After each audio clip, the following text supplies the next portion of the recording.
Hello everyone, मेरे दोस्तों कैसे हो आप सब। मैं हूं आयुष जैन, आपका ट्यूटर, और हम बात करते हैं हमारे क्लास नाइन्थ के physics chapter force and loss of motion के बारे में। किसके बारे में? Force and loss of motion.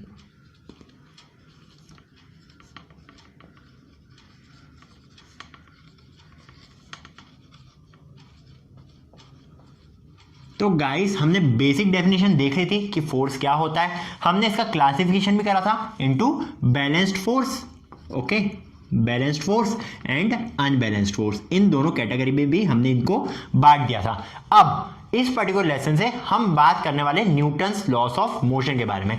ठीक है, हम बात करेंगे न्यूटन्स लॉस ऑफ मोशन के बारे में। क्या होते हैं न्यूटन्स लॉस ऑफ मोशन, कहां से आई है, सबके बारे में हम एकदम अच्छे से डिस्कस करेंगे। ठीक है, न्यूटन्स लॉस ऑफ मोशन। तो बेसिकली जो न्यूटन दादा थे ना, ये जो साइंटिस्ट न्यूटन थे ना, सर आइजैक न्यूटन, ओके, इनने हमें 3 बेसिक लॉज दिए थे। First law of motion, second law of motion and third law of motion. इनने हमें ये 3 लॉज दिए थे। इस पर्टिकुलर चैप्टर में, इस पर्टिकुलर वीडियो में हम बात करेंगे Newton's first law of motion. तो क्या कहता है हमसे ये Newton's first law of motion? तो Newton's first law of motion का स्टेटमेंट एकदम सिंपल है। अगर मान लो ये जो सरफेस है ये फ्रिक्शनलेस सरफेस है, यहाँ पे फ्रिक्शन प्रेजेंट नहीं है, तो अगर कोई बॉडी यहाँ पर रखी हुई है, मान लो ये ब्लॉक जो है ये यहाँ पर रखा हुआ है, तो ये ब्लॉक यहाँ पर ही रखा रहेगा अगर हम इस पर कोई भी फोर्स जब तक अप्लाई नहीं करते। अगर हम इस पर कोई भी फोर्स अप्लाई नहीं करते हैं तो ये ब्लॉक इधर ही रहेगा। एंड जैसा कि मैंने आपको बोला कि एक फ्रिक्शनलेस बॉडी है, अगर ये ब्लॉक एक कांस्टेंट वेलोसिटी से मूव कर रहा है, ठीक है, अगर वेलोसिटी कांस्टेंट है और ये कांस्टेंट वेलोसिटी के साथ मूव कर रहा है ये ब्लॉक, तो ये भले ही इस पॉइंट पर अगर हम देखें इसकी पोजीशन x1, t1 है। इस पॉइंट पर अगर हम देखते हैं तो इसकी पोजीशन मान लो x2, t2 है। ठीक है, ये ब्लॉक बना लेना, ओके। अगर हम इस पोजीशन पे देखते हैं, ठीक है ना, अगर हम इस पोजीशन पे भी देखते हैं तो इसकी पोजीशन आ जाएगी x3, t3। बट इसमें सिमिलर क्या रहेगा, इनकी वेलोसिटी कांस्टेंट रहेगी। मतलब कि अगर हम बात करें x3 minus x2 divided by t3 minus t2, और ये टाइम इंटरवल जो है ना ये सिमिलर है। आप ये मान सकते हो कि ये जो t2 है, t2 is basically equals to t1 plus 5 seconds, okay. आप t3 को बोल सकते हो t3 is equals to t2 plus 5 seconds. तो ये जो टाइम का मैं डिफरेंस ले रहा हूँ ना, t2 minus t1, t3 minus t2, ये एक कांस्टेंट है। और ये जो डिस्टेंस ट्रेवल्ड है, अगर हम इस पर एक फोर्स लगाते हैं, ये बॉडी, ये सरफेस जो है फ्रिक्शनलेस है, तो बॉडी जो है वो कांस्टेंट वेलोसिटी के साथ ही मूव करेगी। ठीक है, तो फर्स्ट लॉ ऑफ मोशन क्या हो गया न्यूटन्स का? न्यूटन्स का फर्स्ट लॉ ऑफ मोशन हमसे ये कहता है, if a body is at rest it will remain in the position of rest if no external force is applied on a particular body, or if a body is in motion, then it will be moving with a constant velocity till another opposite force is applied on it, or any other force is applied on it। ठीक है, मतलब कि अगर body rest पे है तो body rest पे ही रहेगी, अगर बॉडी कांस्टेंट वेलोसिटी के साथ मूव कर रही है तो वो कांस्टेंट वेलोसिटी के साथ ही मूव करती रहेगी। इस चीज को हम बोलते हैं इनर्शिया। ठीक है, क्या होता है इनर्शिया? इनर्शिया बेसिकली ऐसा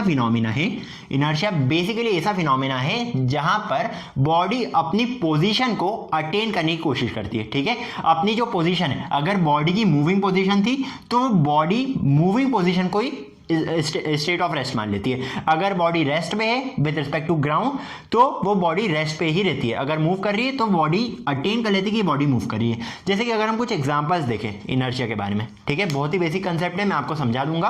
आपको ये वर्ड्स अभी समझ में नहीं आ रहे होंगे, बट एग्जाम्पल्स के थ्रू आप समझ जाओगे, ओके। तो अगर हम कुछ एग्जाम्पल्स देखें इनर्शिया के, तो वो ये हो सकता है कि देखो, जब आप गाड़ी में बैठते हो, ठीक है, मान लो ये एक बस है, ठीक है, ये मैंने एक बस बना कर रखी, ड्राइंग मेरी थोड़ी ख़राब है तो झेल लेना थोड़ा।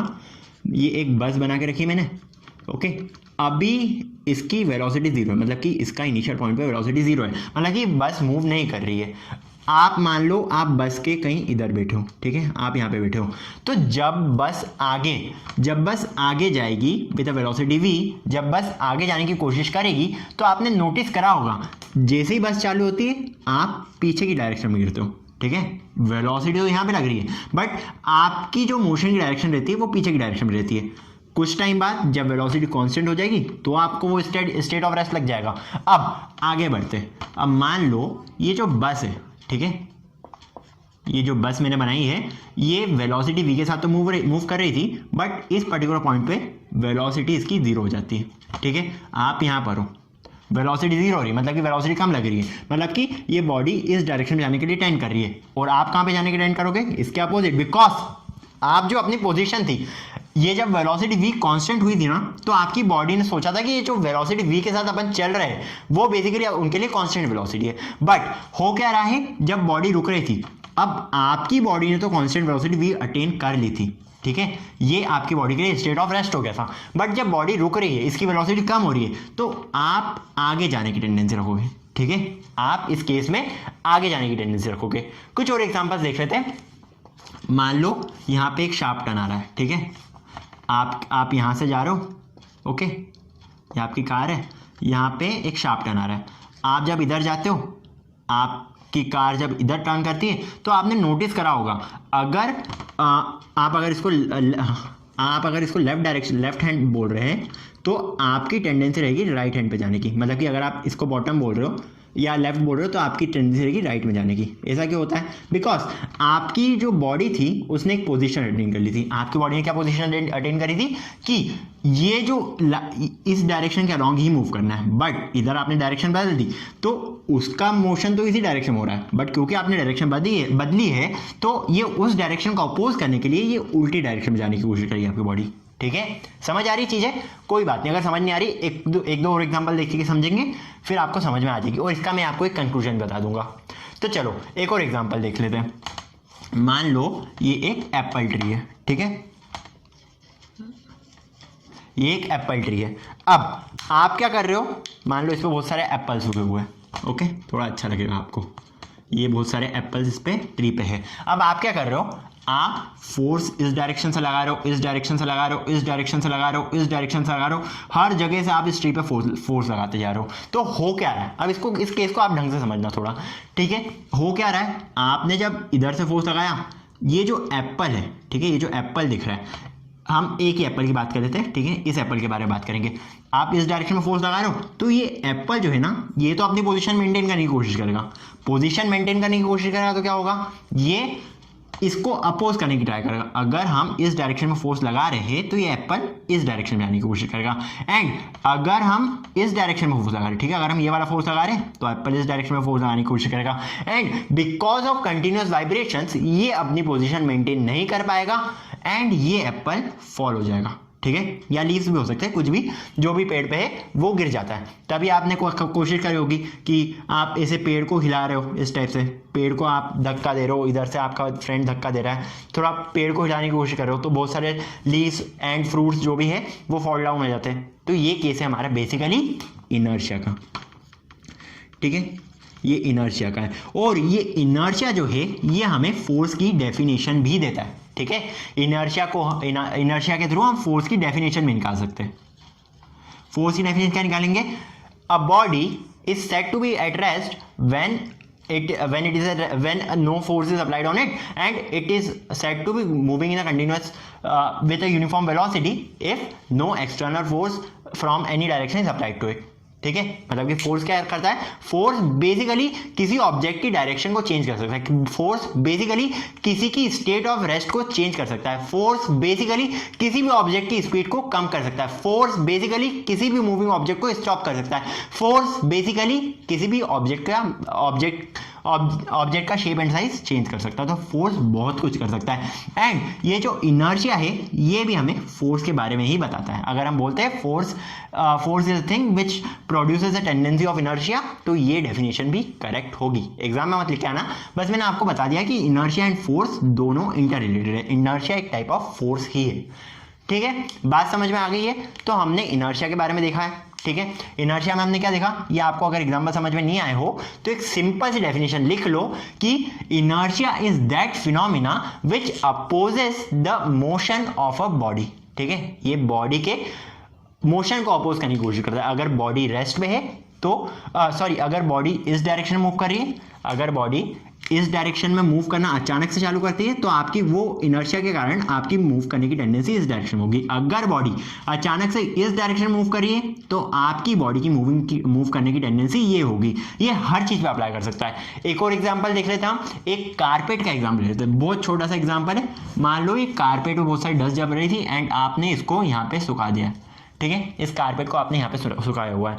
अब आप क्या कर रहे हैं, आप इस पे अलग अलग डायरेक्शन से फोर्स लगा रहे हैं, ठीक है। आप इस पे अलग अलग डायरेक्शन से फोर्स लगा रहे हो। मान लो इधर से फोर्स लगाया आपने, इधर से फोर्स लगाया, इधर से फोर्स लगाया, इधर से फोर्स लगाया, इधर से फोर्स लगाया, हर जगह से आपने इस पे फोर्स लगाया, ठीक है। मतलब आप कारपेट को झटकार रहे हो। झटकारने से क्या होगा, ये जो डस्ट पार्टिकल्स है ना, ये अपनी पोजीशन मेंटेन करने की कोशिश करते हैं एंड जिस डायरेक्शन में आप फोर्स लगा रहे हो उस फोर्स को अपोज करने की कोशिश करते हैं, ठीक है। मान लो ये एक डस्ट पार्टिकल है जो हम ले रहे हैं। अब आप जब इस पर यहाँ फोर्स लगाओगे तो ये पार्टिकल कोशिश करेगा कि अपनी स्टेट ऑफ रेस्ट को मेंटेन करे, ये अपनी उल्टी डायरेक्शन में फोर्स लगाएगा, ठीक है। और फिर आपने फोर्स यहाँ से लगा दिया, अब ये तो उल्टी डायरेक्शन में फोर्स लगा रहा था, आपने इधर से लगा दिया, ये जो पार्टिकल है ये गिर जाएगा एंड हेंस ये एक पार्टिकल के लिए जितने भी पार्टिकल्स है इस पे मैक्सिमम पार्टिकल्स इस तरह से निकल जाते हैं एंड हेंस हमारा जो कारपेट है वो साफ हो जाता है। तो ठीक है, हमने बहुत सारे एग्जांपल्स देख लिए इनर्शिया के एंड ये जो इनर्शिया है ना, ये फर्स्ट लॉ ऑफ मोशन की एप्लीकेशन है, ठीक है। फर्स्ट लॉ ऑफ मोशन के रूल को फॉलो करता है। ओके, तो चलो हमने इतना डील कर लिया है इस पर्टिकुलर लेसन में। होप आपको लेक्चर अच्छा लगा होगा। अगर लेक्चर अच्छा लगा है तो लाइक का बटन दबाना मत भूलना, साथ ही साथ इस चैनल को सब्सक्राइब करना, नोटिफिकेशन बेल को भी दबा देना ताकि आपको रेगुलर अपडेट्स मिल सके इन लेसन्स के regarding. See you in the next one, till then bye bye.